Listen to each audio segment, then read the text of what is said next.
Boss, we have an emergency. Get back to Mother Base right now. I mean it. Hurry.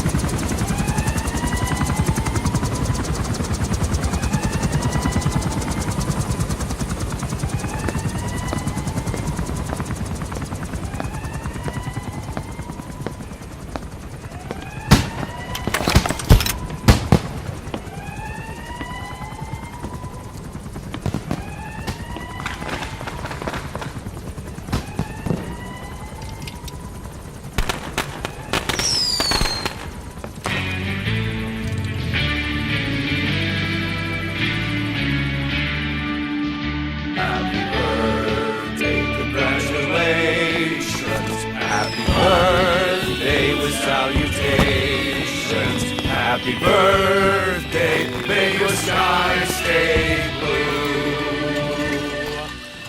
Happy birthday to you.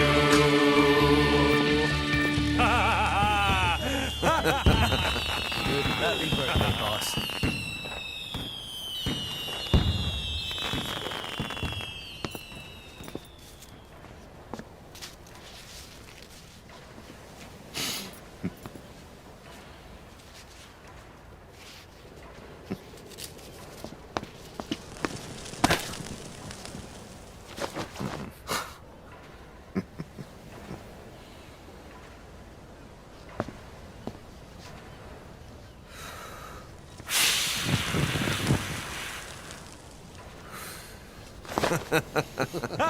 Happy birthday, Snake.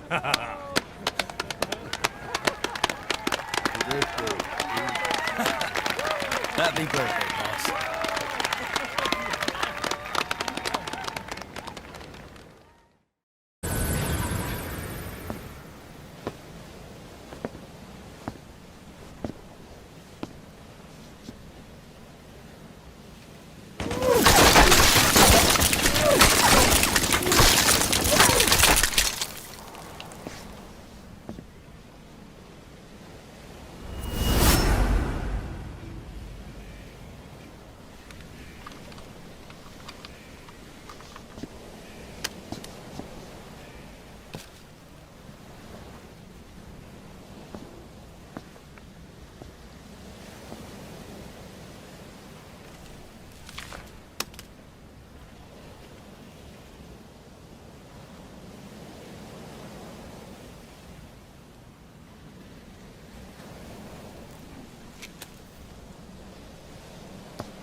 You mentioned that the man on fire was crushed under Sahelanthropus in its hangar. Yeah. He was caught under the wheels of its transport platform. But his body wasn't found. What? We searched the area the moment we arrived, but there was no trace of him. I wasn't hallucinating. I know. I trust you on that. That means someone must have taken the body. But when I got there, everything was still as it was. Even Skullface hadn't been touched. I can't see a reason to sneak into a place like that and drag out the biggest, heaviest guy there.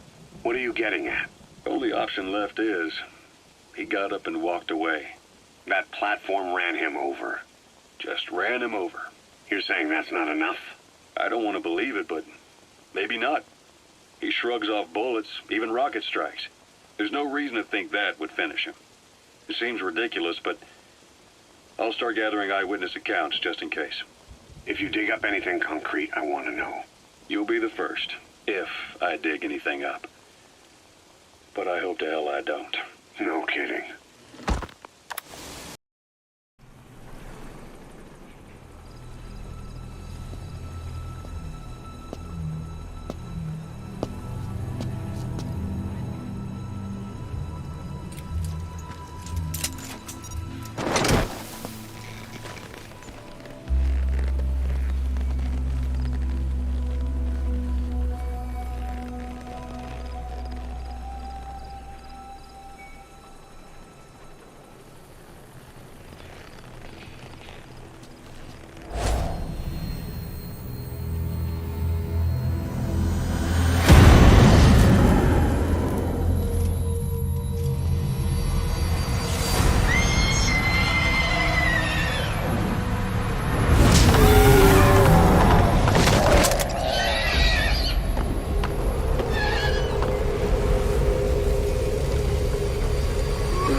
I barely recognize you, Colonel. Skullface used your thirst for revenge against Big Boss, did he?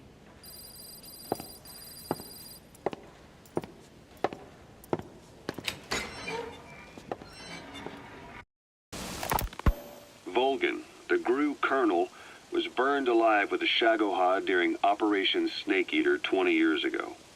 Despite suffering severe burns to his entire body, he still clung to life. After you left Seleniarsk, Volgan's body was taken to a research institute in the outskirts of Moscow, but modern medicine couldn't explain why he was still alive. Not that the colonel was any ordinary man to begin with. That constant electric current he had running through his body that he could unleash at will, to be honest, I was always uncomfortable around him. Thought I might get electrocuted just by standing nearby. The institute studying him was tasked with investigating and developing human paranormal abilities. The comatose Volgan was used to further the Soviet Union's research into such abilities. But not long ago, the facility burned to the ground, and Volgan's body was never found among the rubble, even though the fire started in the room where they were keeping him. This occurred at around the same time you woke up. If Skullface was right, and a thirst for revenge can turn a man into a demon and keep the dead alive, then this man on fire who's been coming after us ever since you woke up, well, that just might be what's left of our old friend Volgan. It's not over yet. Back in '64, in Seleniarsk, you brought his plans for a utopia down in flames. That grudge is what's keeping him alive. The day the research facility holding Volgan burned down, a Soviet jumbo passenger jet happened to crash nearby, far away to the north of that hospital in Cyprus. On board the plane was a young boy who was being studied at the same facility. The plane fell to earth from over 8,000 feet, but the boy's body was the only one not recovered. At almost exactly the same time as the crash, Volgan awoke in that facility. According to the Research Institute's documents, the gifts this boy demonstrated included psychokinesis and telepathy.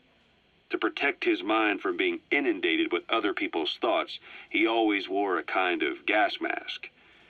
A rudimentary form of psychic insulation, apparently. We don't know where this boy is, but if Skullface is connected to him, we may cross paths with him yet. This boy is part of a new age where nothing we understand about the world makes sense anymore. Don't let your guard down. We finished decoding the informant's report. That floating kid we've run into a few times now. Looks like he was a test subject in clinical experiments. The Soviets called him the Third Boy.